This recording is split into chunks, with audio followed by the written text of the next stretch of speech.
अस्सलाम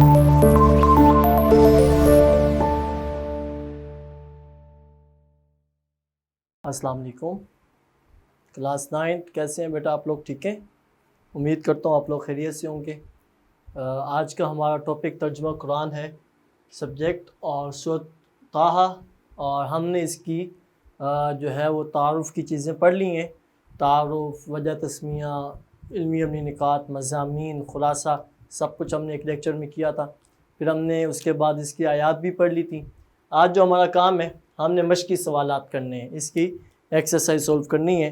तो आप लोग साथ रहेंगे, सूरत ताहा की एक्सरसाइज निकाल लीजिएगा। पेज नंबर मैं आपके साथ शेयर कर रहा हूँ, पेज नंबर 32, ठीक है,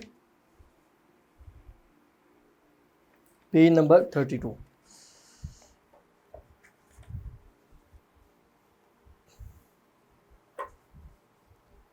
तो यहाँ सबसे पहले नंबर 1 है हमारे पास, दुरुस्त जवाब की निशानदेही करें, ठीक है। नंबर 1 दुरुस्त जवाब की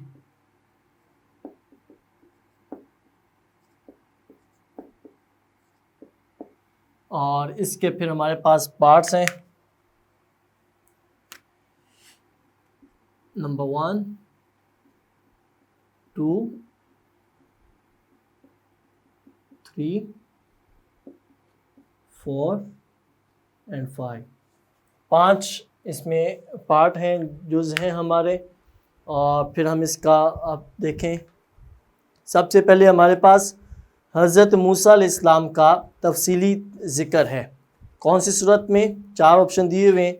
अलिफ सूरह मरियम में, बा सूरह ताहा में, जीम सूरतुल हज में, और दाल सूरतुल अंबिया में। तो हमारा ऑप्शन बे इसमें करेक्ट आंसर बनेगा, ठीक है। नंबर 1 का बे, सूरह ताहा। आप लोग अपनी बुक पे से टिक करेंगे, ठीक है। नंबर 2, सूरह ताहा को सुनकर मुसलमान हुए कौन से सहाबी? तो 4 ऑप्शन दिए हुए। अलिफ हज़रत उमर रज़ियल्लाहु तआला अन्हु, बे हज़रत उस्मान रज़ियल्लाहु तआला अन्हु, जीम हज़रत अली करमल्लाहु वजहुल करीम, नंबर 4 दाल हज़रत ज़ुबैर रज़ियल्लाहु तआला अन्हु। तो आप गैस करें कौन सा बनेगा इसमें? अलिफ हज़रत उमर रज़ियल्लाहु अन्हु, ठीक है। नंबर 3, हक का इनकार करने वालों के बारे में मुजाहरा करना चाहिए। किस चीज़ का? अलिफ जल्दबाजी का, बे ज़बरदस्त गुस्से का, जीम शोला बयानी का, और दाल सब्र व तहम्मुल का। तो आप क्या गैस करेंगे इसमें? दाल सब्र व तहम्मुल, सब्र व तहम्मुल का, ठीक है। और फिर इससे आगे हमारे पास आ जाएगा नंबर 4,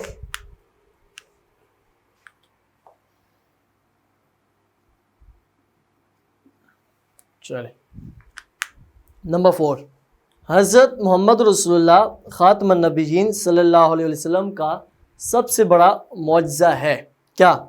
4 ऑप्शन है। अलिफ पानी में बरकत, बे चांद के 2 टुकड़े होना, जीम वाक़या मेराज, दाल कुरान मजीद।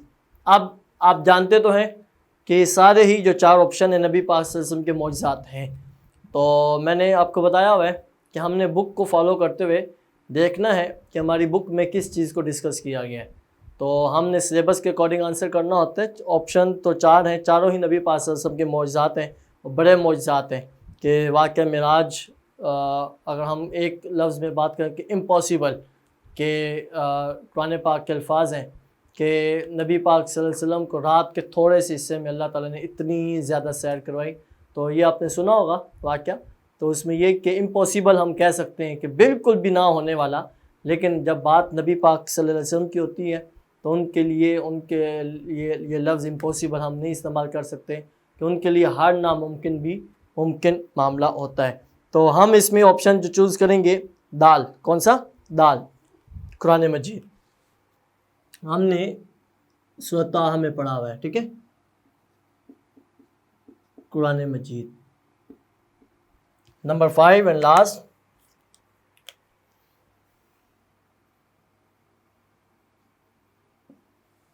कौन सा है हमारे पास? नंबर 5, असल कामयाबी का फैसला होगा। अलिफ नतीजे के दिन, बे ईद के दिन, जीम क़यामत के दिन, दाल हज के दिन। तो इजी है हमारे पास, क्या ऑप्शन इसमें हम चूज़ करेंगे? जीम, क़यामत के दिन।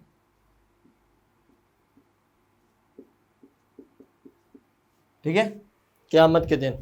तो ये हमारे पास आ गया, पहले का बे है, दूसरे का अलिफ है, तीसरे का दाल है, चौथे का भी दाल है और पांचवें का जीम। तो ये अपनी बुक पे आप इसे टिक कर लेंगे, मार्क कर लेंगे और फिर इससे आगे हम अपना सेकंड जो शुरू कर रहे हैं। सेकंड हमारे पास क्या है? 3 सवाल हैं और मैंने आपको बता रखा है कि हमारी इस पूरी बुक में 3 सवाल फिक्स हैं।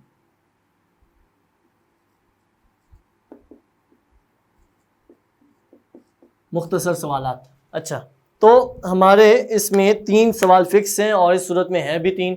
कुछ सूरतों में 4-4 सवाल भी हैं। सूरत मरियम में 5 सवाल थे, लेकिन अब आगे मैक्सिमम और 3 तो फिक्स हैं और चौथा किसी किसी सूरत में है। और फिक्स का मतलब ये कि ये तीनों सवाल ही हैं। फॉर एग्ज़ाम्पल जैसे हमारे पास सबसे पहला है सूरत ताहा को ये नाम, सूरत ताहा का ये नाम क्यों रखा गया? तो यहाँ पे हम अपना पार्ट नंबर देंगे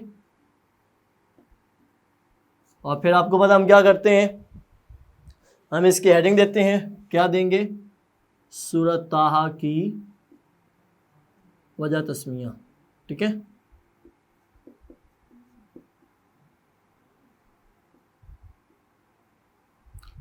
सूरत ताहा की वजह तस्मिया। अब उसमें हमारे पास हम आंसर करना चाहें तो क्या करेंगे? हमारे पास हमने रीडिंग करते हुए वजह तस्मिया की एक हेडिंग बनाई थी, आपको याद होना चाहिए। पेज नंबर आपको पता होगा, मैं आपको बता रहा हूँ। पेज नंबर हमारे पास है 18 और इसमें हमारे पास ये बनेगा शुरू में तारुफ। ठीक है, तो मैं आपको कुछ हिंट दे देता हूँ कहाँ से आंसर शुरू होगा। सूरत ताहा उन सूरतों में से है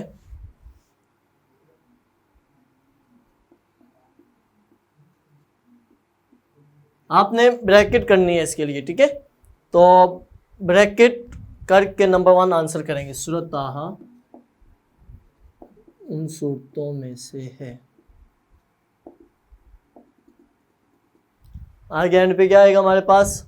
नाम रखा गया है, बस। सेकंड लाइन में नाम रखा गया है, तो ये कंप्लीट बनेगा कि जिनके नाम हरूफ मुक़त्तात पर रखे गए हैं। इस सूरत का आगाज़ हरूफ मुक़त्तात में से ताहा से होता है, इस मुनासबत से। ठीक है, तो ये आपको इजी रहेगा। आगे है हमारे पास नंबर 2।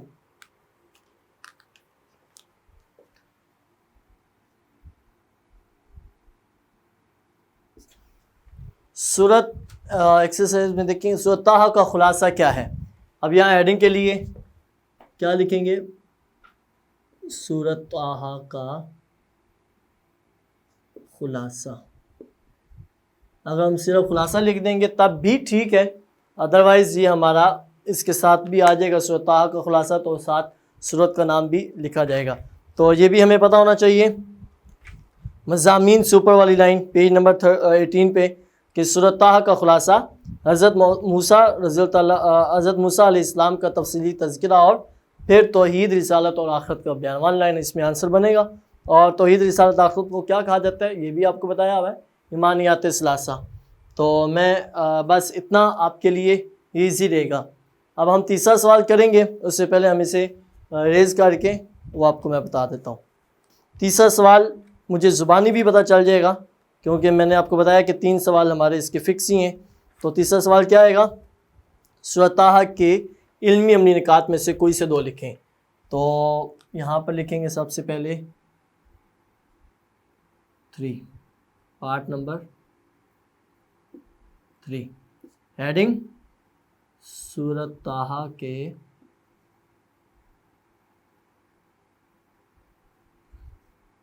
इल्मी व अमली निकात। ठीक है, अब इसमें नंबरिंग हम करेंगे।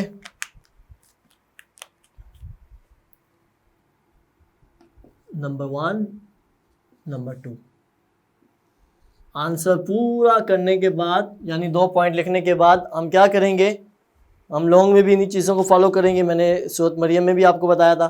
तो जो इजी रहेगा हमें वो याद करना है। मैं आपको इसके लिए एक और चीज़ बता दूं इजी करने के लिए कि जो हमारे पास MCQs होते हैं मैक्सिमम मैंने देखे हैं कि वो हमारी इल्मी अमली निकात की स्टेटमेंट होती है, उसका एक कोई ना कोई पॉइंट होता है। फॉर एग्जांपल जैसे अभी हमने पढ़ा कि नबी पाक सल्लल्लाहु अलैहि वसल्लम का सबसे बड़ा मौजज़ा कौन सा है, तो वो मेराज है। तो कुरान मजीद इस सूरत में कुरान मजीद का लफ्ज़ है, तो वो पूरी स्टेटमेंट उसमें ये हमारा बन सकता है। तो हमने 1 और 2 यहाँ पर पॉइंट करने हैं और ये आपको बताया था क्या करना है, आखिर में सूरत का रेफरेंस देना है बस मार्कर के साथ। ये हम पेन के साथ लिखेंगे, उसके बाद हम ये मार्कर के साथ दोनों लिखेंगे। ठीक है, बस ये हमने काम करना है। यानी जो भी सूरत क्वेश्चन में आएगी उसका आंसर करते हुए हमें आखिर में इल्मी अमली निकात में उसका रेफरेंस करना है। आपको बहुत सी चीज़ें सूरत मरियम में बता दी थी, तो हम उन्हीं को ही फॉलो करेंगे। और अब आखिर में हम अपना लॉन्ग उसका पैटर्न एक दफ़ा फिर से मैं आपको बता देता हूँ। पहले हम लॉन्ग कर लें, फिर आपको बाकी चीज़ें मैं बता देता हूँ, अल्फाज मैनी वो सारी चीज़ें। ठीक है, लॉन्ग का पहले आपको मैं बता दूँ। सूरत ताहा का तारुफ और मज़ामीन तहरीर कीजिए। अब इसमें इल्मी अमली निकात नहीं लिखे हुए,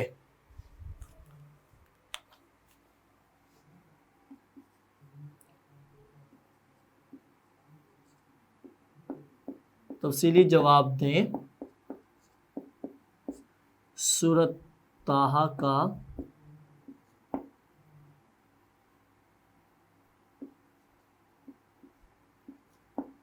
तारुफ और मज़ामीन लिखें। ठीक है, तो ये हमारा लॉन्ग आ गया। मुझे जो याद पड़ रहा है कि सूरत ताहा का तारुफ, खुलासा और 6 इल्मी अमली निकात। बोर्ड में जो सवाल आया था कि सूरत ताहा का तारुफ, खुलासा और 6 इल्मी अमली निकात, ये सवाल आया था। और ये हमें आइडिया है कि बोर्ड में जो सवाल आया था नेक्स्ट टाइम भी वो इन्हीं चीज़ों को, इसी पैटर्न को फॉलो करेंगे। तो हमने उसके लिए क्या किया था, हमने एक पैटर्न उसके लिए फ़िक्स किया था। अब हमने आंसर करना है, तो आंसर के लिए सबसे पहले क्या करेंगे, तारुफ। तारुफ की मेन हेडिंग हम कंसीडर करेंगे, दरमियान में लिखेंगे। ठीक है, ये हमारा लॉन्ग हमने शुरू करना है। तो तारुफ में सबसे पहले हमारे पास क्या आएगा, वजह तस्मिया।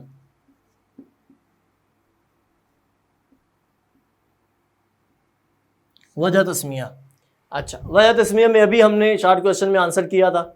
तो वो कि सूरत ताहा उन सूरतों में से है जिनका नाम हरूफ मुक़त्तात पे रखा गया, और वो सारा कुछ आएगा। अब नंबर 2 यहाँ पे कौन में हेडिंग लिखता हूँ, ज़माना नज़ूल।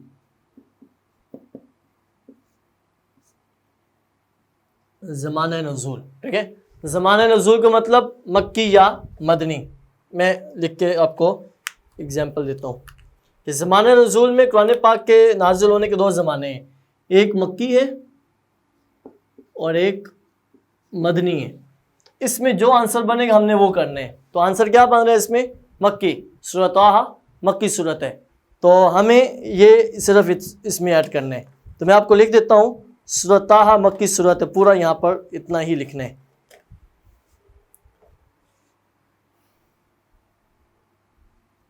सूरत ताहा ये पूरा लिखना है, यहाँ पे सिर्फ मक्की सूरत नहीं लिखेंगे, सूरत ताहा मक्की सूरत है पूरा लिखेंगे। ज़माना नज़ूल में मक्की या मदनी जो भी सूरत का रेफरेंस होगा हम वो इसमें ऐड करेंगे।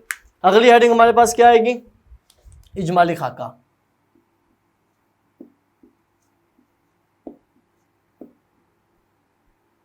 इजमाली खाका में क्या आता है, इजमाली खाका में 3 चीज़ें आती हैं। कौन कौन सी, सूरत नंबर,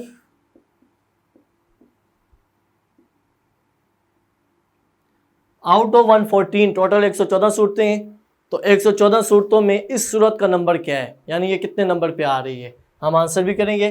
नंबर 2 आयात, नंबर 3 रुकू, ये इसमें तीनों चीज़ें ऐड होंगी। तो क्या क्या लिखेंगे? सबसे पहले सूरत नंबर 20, इसका 20 है, बिल्कुल पूरा 20 है। पेज नंबर 20 आप देखें, मैं आपको बता देता हूँ कहाँ पे ही आएगा। तो पेज नंबर 20 आपके सामने होगा। तो सबसे ऊपर हमारे पास सूरत ताहा लिखी है, सूरत ताहा मक्किया, ठीक है। तो इसके राइट साइड पे लिखा हुआ है 20, 20 का मतलब 20। तो सूरत ताहा का सूरत नंबर 20 है, ठीक है। नीचे वाली लाइन में देखिए ज़रा, सूरत ताहा मक्की सूरत है, वो हमने कर दिया। आगे आयात, आयात 135 है, और फिर इसके बाद रुकू, इसके 8 रुकू हैं, ठीक है। ये 3 चीज़ें हमारी इसमें आ जाती हैं। इससे आगे हमारे पास क्या आएगा? खुलासा। खुलासा वो सूरत ताहा का खुलासा तो ये रिसालत आखिर जो हमने शार्ट क्वेश्चन में किया था, सेम वही एज इट इज़ हमारा यहाँ पे आ जाएगा। अब मैं आपको नंबरिंग बता दूं कि हमारे पास जो लॉन्ग है उसके कितने नंबर होते हैं? 10। 10 को हम कैसे डिवाइड करते हैं? 6 + 4, ठीक है। 4 + 6 10। अब ये हमारे पास 10 नंबर का लॉन्ग आ गया, लेकिन ये डिवीजन भी की जाती है कि 4 मार्क्स एक पार्ट के हैं और 6 मार्क्स हमारे एक पार्ट के हैं। तो 4 मार्क्स हमारे कैसे बनेंगे? एक नंबर इसका, एक नंबर इसका, एक नंबर इसका और एक नंबर इसका, 4 नंबर हमारे इन चीज़ों के हो गए। अगर पेपर अटेम्प्ट करते हुए हमने कोई भी पोर्शन मिस कर दिया तो समझे हमारा एक नंबर उसमें से डिडक्ट कर दिया जाएगा।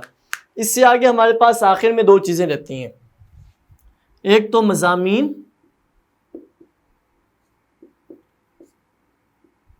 और दूसरा इल्मी अमली निकात।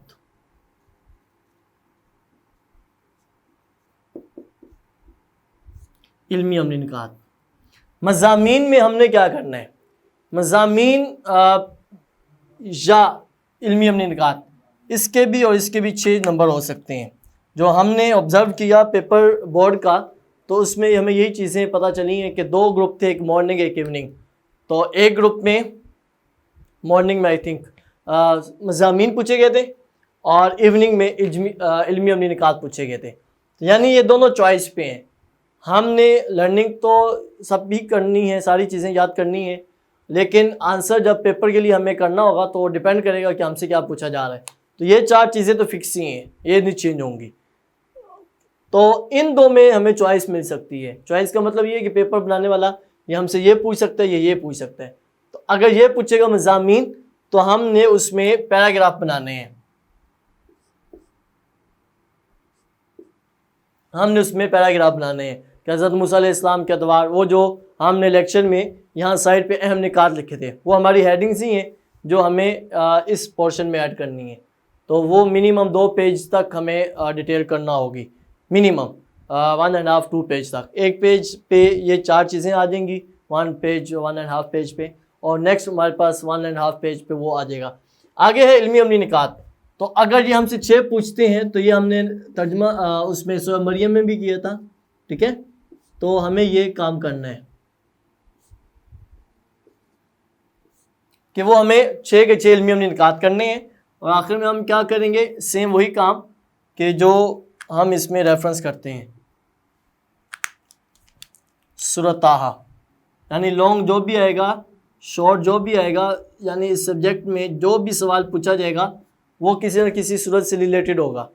तो अगर हमने इल्मी अमली निकात लिखने हैं तो हमें ये अंडरस्टूड है कि सूरत ताहा का ही वो इल्मी अमली निकात लिखना है, यानी लॉन्ग में जो आएगा हमें, तो हमें रेफरेंस में। इसके लिए मैंने पिछले लेक्चर में एक बात बता दी थी, टेढ़ी उंगली वाली, कि अगर घी सीधी उंगली से ना निकले तो टेढ़ी से निकल सकता है। तो एंड पे जब हमारे पास हाफ सिलेबस हो जाएगा, फिर वो एक चीज़ दोबारा मैं बता दूंगा कि हमने क्या करना है। तो यानी हमने इल्मी अमली निकात सारे याद करने हैं, हमें ये सारा कुछ याद करना है, और पेपर के पॉइंट ऑफ व्यू से जब हम पेपर कर रहे होंगे तो हमें जो भी पूछा जाएगा हमें वो वहाँ पे अटेम्प्ट करना है, ठीक है बेटा। तो ये आपका लॉन्ग है, जिसे आपने अच्छे से अंडरस्टैंड करना है कि ये तारुफ में 4 चीज़ें आ रही हैं, 1 2 3 4, इनके एक एक नंबर है, 1 नंबर 2 3 और 4 नंबर इनके, 6 या 6, इन दोनों में से चॉइस पे 6 नंबर हमसे पूछे जाएंगे। तो ये हमें करना है। तो मैं उम्मीद करता हूँ आप लोगों को समझ आ चुका होगा। अगर कहीं कन्फ्यूजन है, अगर आपने कुछ पूछना है, अगर कोई हेडिंग या लॉन्ग में शॉर्ट में क्लियर नहीं है, आप नहीं समझ पाए, तो आप ज़रूर डिस्कस कीजिएगा, आप बता दीजिएगा, आपको इंशाल्लाह उसके बारे में गाइड कर दिया जाएगा। और मैं उम्मीद करता हूँ आपको समझ आ गया सब कुछ। आपने इन्हीं चीज़ों को फॉलो करना है और अपने अगले लेक्चर के लिए वेट करना है। ठीक है, ओके बेटा, अल्लाह हाफिज़। आज का लेक्चर हमारा ये मश्की सवालात पे था, आपने इसे अच्छे से अंडरस्टैंड करना है।